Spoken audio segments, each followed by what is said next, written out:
Sari jacket එකක් මහද්දී මුලින්ම අපි කරන්න ඕනේ මිමි ගණනය කිරීම. සාරි ජැකට් එකක් මහද්දී අපිට අවශ්‍ය වෙන මිමි මොනවද කියලා මේ වීඩියෝ එකෙන් දර අදහසක් ඔයාලට ගන්න පුළුවන්.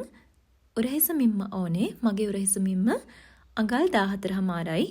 මේ හැම මිම්මක්ම මම ගණනය කරලා තියෙන්නේ අඟල් වලින්.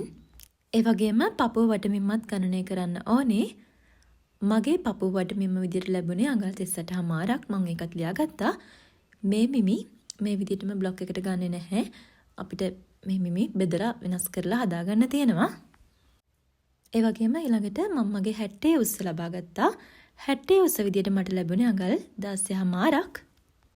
ඊළඟට මම ගණනය කරේ මගේ එන මිම්ම විදිහට මට ලැබුණා අඟල් 30මාරක්. අඟල් 30මාරක් ලැබුණා. ඊළඟට මම ගණනය කරේ පොයින්ට් පරතරය. මගේ පොයින්ට් පරතරය විදිහට මට ලැබුණා අඟල් 7මාරක්.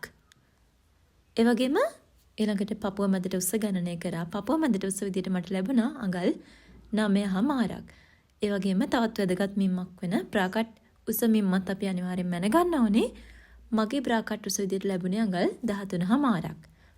ඒ වගේම ඉදිරිපස කර ගැඹුර කර කොච්චරක් අපි කපනවද කියන එක දැනගෙන ඉන්න ඕනේ. මම අඟල් 7ක් ඉදිරිපස කර ගැඹුර විදිහට ලබා ගත්තා. ඊළඟට අත උස තමයි මම මැනගත්තේ. මගේ අත උස විදිහට මම ගත්තේ අඟල් 7ක්. ඒ වගේම කිහිලිවට.